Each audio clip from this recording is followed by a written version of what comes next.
Everyone's always talking about Gatlinburg's main strip. The chairlifts, the pancake houses, the endless stream of people moving shoulder to shoulder. And listen, those places have their charm. But let me tell you a little secret. Locals don't actually visit the hidden spots you keep seeing online. Welcome to the other side of Gatlinburg, the one that doesn't show up in the brochures. From hiking up little-known trails that hide local gems at the very end and breathtaking views, to scenic driveways that take your breath away, especially in the spring or fall. These are all of the lesser-known hidden gems of Gatlinburg that the locals keep hidden from tourists. Number 1. Balsam Point Quiet Walkway. Alright, so we all know Gatlinburg can feel like one long line of traffic some days. But this is where you can slip out of that chaos without really going far at all.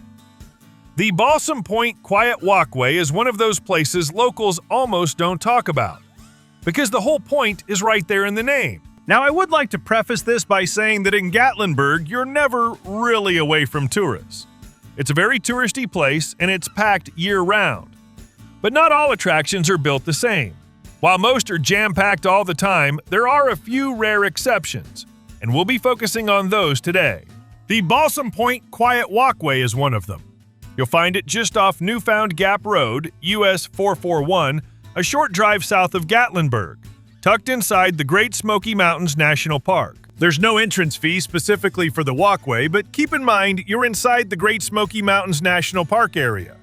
So if you're parking for longer than 15 minutes, you'll need that standard parking tag. It's a small detail, but one worth knowing so you don't get caught off guard. There's a $5 daily parking tag, a weekly one for $15, and an annual one for $40, but you probably won't need that. Once you pull into the modest little pull-off, it doesn't look like much at first, which is exactly why it stays peaceful. The trail itself is short, but includes a steep descent to the river, making the return climb more challenging. Still brief, but better described as a quick hike than a flat stroll. You're walking through a shaded forest of tall hardwoods, and almost immediately the noise from the road just disappears. It's replaced by birds, rustling leaves, and that faint, calming hum of nature doing its thing. Locals come here when they want a breather, a place to slow down without committing to a full hike. If you hit it early in the morning or later in the afternoon, there's a good chance you'll have the whole path to yourself. Number 2. Greenbrier Picnic Area. Now, if you want a spot that feels like a true local escape, then you should definitely check out the Greenbrier Picnic Area, which sits just outside the main Gatlinburg Strip, but it feels worlds away from the crowds. To get there, you'll drive east out of Gatlinburg toward the Greenbrier entrance of Great Smoky Mountains National Park. The road narrows, the traffic thins out, and suddenly you're surrounded by dense forest and the sound of the Little Pigeon River running alongside you. It's a completely different vibe from downtown. And again, no entrance fee, but a parking tag is needed, so plan ahead. Once you pull in, you'll find a laid-back picnic area with tables scattered under the trees. It's nothing fancy, just simple wooden setups that blend into the surroundings. But the real reason people go there is the river. You've got clear, shallow water flowing over smooth rocks, and it's perfect for dipping your feet in on a warm day. You'll see locals setting up low-key picnics, maybe reading a book, maybe just sitting there listening to the water. No rush, no noise, no pressure to do anything. And if you feel like exploring a bit more, there are a few quiet trails nearby. But honestly, most people don't even bother. Number 3. Great Smokies Arts and Crafts Community. Just a few miles from the parkway, you'll find the Great Smoky Arts and Crafts Community, and this is where Gatlinburg starts to feel local again. It's an 8-mile loop road filled with independent artisans like woodworkers, potters, painters, many of whom are actually working inside their shops when you walk in. And unlike the tourist-heavy strip, browsing here is completely free. You're not paying to enter, you're just exploring at your own pace. Getting here is simple. You can drive the loop in about 15 to 20 minutes without stops, but you'll want to pull over constantly. Most shops have their own free parking areas, which is a huge win compared to downtown, where paid parking is the norm. Walking the entire loop isn't practical, but you can absolutely hop in and out of spots as you go. Now, if you time it right, this place gets even better. The community's artisans also participate in major annual craft shows, the Spring, Thanksgiving, and Christmas arts and craft shows, which are held at the Gatlinburg Convention Center downtown, while the Loop shops remain open throughout. These events bring together dozens of local makers, but even then, it's a more relaxed, more intentional crowd and way less chaotic than downtown. Number 4. Visit Gatlinburg Antique Shops. Located on 409 Parkway, Morton's Antiques and Baseball Cards is a great place to spend a few hours and check out some wonderful antiques. This place is a blast, and it's packed wall-to-wall with collectibles like vintage memorabilia, trading cards, old signage, and so much more. Now, while the shop is completely free to browse, if something catches your eye, expect to shell out a few bucks because the store prides itself on quality items, and they can be a bit expensive.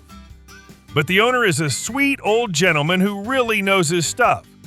Now, if you're willing to move just slightly off the main strip, things get even quieter. Head over to Ely's Mill, tucked along Roaring Fork Road, and you'll notice the difference immediately. This place leans more rustic, more old-school Smoky Mountains. It operates as a small antique and craft-style shop with limited hours, which already keeps the crowds down. You're not dealing with tour buses here, but with a handful of people casually browsing. Getting to both spots is easy by car, and since they're individual storefronts, you're typically relying on nearby roadside or small lot parking rather than big paid garages. Number 5. Restaurants locals visit. I believe that food is where you really start feeling like a local. Because the difference between tourist food and local favorites in Gatlinburg isn't always about price. It's about where people keep going back. First stop, tucked out in the Arts and Crafts Loop, is Split Rail Eats. It's casual, a little off the main drag, and that alone keeps the crowds lighter. Their menu leans into comfort food, but one standout you'll see over and over is their loaded bacon cheese fries. House fries topped with beer cheese, bacon, and onions. You can park right outside, walk in, and actually sit down without fighting a crowd. Then there's Three Jimmy's, a spot locals love for big portions and bold flavors. Their signature, the wings and barbecue-style dishes. It's just outside the busiest strip, so driving is your best bet. Back near the Parkway, but slightly hidden, is Tom and Earl's Back Alley Grill. Blink and you might miss it, which is exactly why it works for this list. Their French dip sandwich and fried green tomatoes are among the most talked about items. It's walkable if you're already downtown, but far less chaotic than the main strip restaurants. Now, I'll be honest, Pancake Pantry is famous, and yes, there's often a line. But locals still come because it's been doing the same thing since 1961, and doing it right. The Austrian apple walnut pancakes are the signature. They're thin, crepe-style pancakes filled with apples and walnuts. And if you're dead set on avoiding crowds, go early or mid-morning after the rush. And finally, if you want something that feels completely removed from the chaos, head out to the Wild Plum Tea Room. It's tucked into the woods, open limited hours, and everything is made fresh daily. The chicken salad and lobster pie are standout dishes on a menu that changes often. Reservations are usually needed, which naturally keeps it quieter. Number 6. Cataract Falls. Just a couple of miles outside downtown Gatlinburg, you've got Cataract Falls, tucked quietly behind the Sugarlands Visitor Center. You park at the Visitor Center, free to enter the park itself, but under the new Park It Forward program, any vehicle parked for more than 15 minutes must display a valid parking tag. Daily passes are $5, weekly $15, and annual $40, available at kiosks right in front of the Visitor Center. From there, it's a short walk to the trailhead. The hike itself is about 0.7 miles round trip, mostly flat, and follows a peaceful creek the entire way. You're not climbing anything intense here. It's quiet, shaded, and honestly feels more like a nature walk than a hike. And then you get to the falls. It's a smaller 25 to 40 foot cascade depending on how you measure it, but that's kind of the point. It feels tucked away, almost hidden, especially if you come early or later in the day. After rainfall, it's even more impressive, with the water picking up speed and sound. What I like about this spot is how low effort it is compared to what you get. You're stepping into Great Smoky Mountains National Park scenery within minutes of your car. No long drive, no strenuous climb, no paid entry fee. Number 7. Hike the Ramsey Cascades Trail. Now, if Cataract Falls was your easy reset, this is the complete opposite.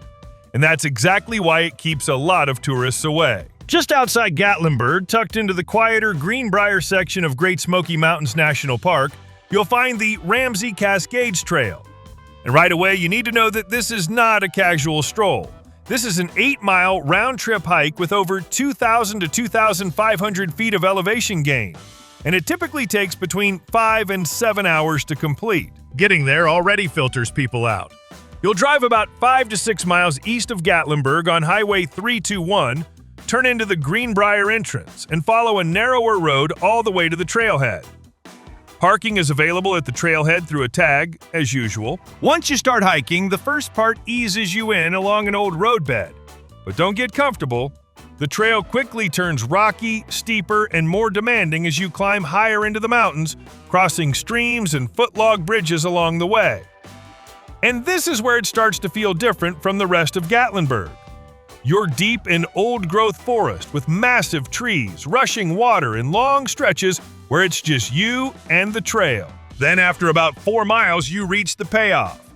Ramsey Cascades, the tallest waterfall in the park, drops roughly 100 feet over stacked rock ledges into a pool below. It's powerful, loud, and completely untouched by anything commercial. Number 8. Drive down Foothills Parkway. A short drive from Gatlinburg, the Foothills Parkway gives you some of the best panoramic overlooks in the entire region. This road was actually designed as a scenic alternative, and large portions of it run along high ridge lines with sweeping views of the Smokies. Getting there is straightforward. From Gatlinburg, you can head toward Wares Valley or Townsend, depending on which section you want to drive. The most popular stretch, often called the Missing Link, connects Wallen to Wares Valley and was completed in 2018, finally linking previously disconnected sections of the parkway. You have no tourist attractions pulling people off the road, no neon signs. It's just pull-offs and overlooks where you can stop whenever you want. These overlooks are free to use and parking is built right into them, so you're not circling for a spot like you would back in town. Plus, if you're really feeling adventurous, you can hike the short distance to Look Rock Tower and really enjoy the view. Number 9. Hike Goshen Prong. If you're looking for a hike that almost no casual visitor in Gatlinburg ever makes it to, this is one of those hidden routes that quietly slips under the radar. To get there, you'll head into the Elkmont area of Great Smoky Mountains National Park, which is about a 15 to 20-minute drive from Gatlinburg. From Elkmont Campground, you start at the Little River Trailhead, and that's where the journey begins. The park itself doesn't charge an entrance fee, but you will need a parking tag. Now here's where it gets interesting. You have to ease into Goshen Prong. The typical route takes you along Little River Trail for about 3.7 miles before you even reach the Goshen Prong Junction. That first stretch is relatively gentle, following an old logging railroad bed alongside the river, which already starts to thin out the crowds. Once you turn onto the Goshen Prong Trail, everything shifts. The trail climbs steadily for several more miles, eventually totaling around 7.5 miles one way with roughly 3,000 feet of elevation gain. It's considered strenuous, and that alone keeps most tourists away. You're hiking through dense forest, crossing streams, passing old remnants of logging history, and moving toward the Appalachian Trail deep in the backcountry. There are long stretches out here where you might not see another person at all. And that's the trade-off. It's not easy, it's not quick, and it's definitely not for everyone, which is why you want it. Number 10. Hike Cove Hardwood Nature Trail. The Cove Hardwood Nature Trail sits about 4.5 miles south of the Sugarlands Visitor Center along Newfound Gap Road, right near the Chimneys picnic area. Parking is simple. There's a small, free lot at the picnic area, but like anywhere in the park now, you'll need a parking tag. From there, you just walk straight onto the trail. No fees, no gates, nothing complicated. The trail itself is a loop of about 0.75 to 0.9 miles, and it typically takes around an hour to complete at a relaxed pace. But what you get in that hour is one of the most diverse forest environments in the entire park. You're walking through a classic Cove Hardwood forest, towering trees like tulip poplars and maples, thick canopy overhead, and multiple small stream crossings along the way. In spring, the forest floor completely fills with wildflowers, which is why this trail is often considered one of the best easy-access wildflower spots in the Smokies. Number 11. Noah Bud Ogle Cabin. The Noah Bud Ogle Cabin sits just outside the main strip of Gatlinburg, tucked along the Roaring Fork area of the Great Smoky Mountains National Park. And it's one of those stops that most tourists completely miss because they're focused on the parkway. The site itself is part of the historic Ogle Homestead, a late 19th century farmstead that includes a log cabin, barn, and old mill structures preserved by the National Park Service. To get there, you'll drive out of town toward the Roaring Fork Motor Nature Trail area, and the cabin sits just off Cherokee Orchard Road.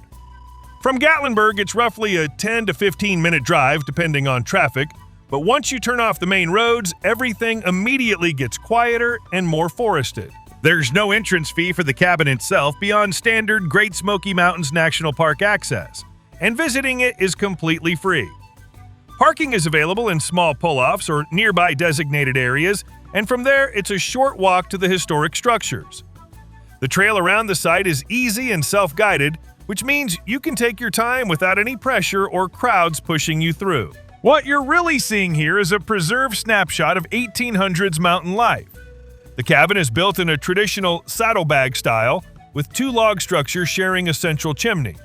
And the surrounding farm buildings reflect how early Appalachian families lived, worked, and survived in the mountains. Number 12. Trillium Gap Trail Trailhead. About 7 to 8 miles from downtown Gatlinburg, the Trillium Gap Trail begins deep inside the Roaring Fork area of Great Smoky Mountains National Park. Because you actually have to go looking for this trail, most people don't stumble onto it, which is great news for you. The trailhead is accessed via the Roaring Fork Motor Nature Trail and the Cherokee Orchard area. Getting there from Gatlinburg is a short drive, roughly 15 to 20 minutes depending on traffic and how quickly you move through town. Parking is limited at the trailhead, which is one of the reasons this hike never feels as crowded as more famous trails nearby. And you will need a parking tag, as you probably already guessed. From the trailhead, the hike starts gently through old-growth forest before gradually building into a longer route that eventually leads toward Grotto Falls and deeper into the mountains. What you'll notice here is how quickly the crowd disappears. Early on, you might see other hikers heading to the waterfall, but once you push beyond that first section, the trail opens up into a much quieter backcountry feel with dense forest, streams, and steady elevation gain. And that's the real reason this spot belongs on this list. It's not just a trailhead, it's a threshold. And just like that, your stay in Gatlinburg, one of the most popular tourist destinations, can become a little quieter. And you can get away from the hustle and bustle of downtown Gatlinburg. Again, Gatlinburg is never quote-unquote empty, but with these 12 places, at least you'll get some peace of mind. Plus, you have more than enough activities here for a week-long trip, so you won't have to be surrounded by tourists during your stay.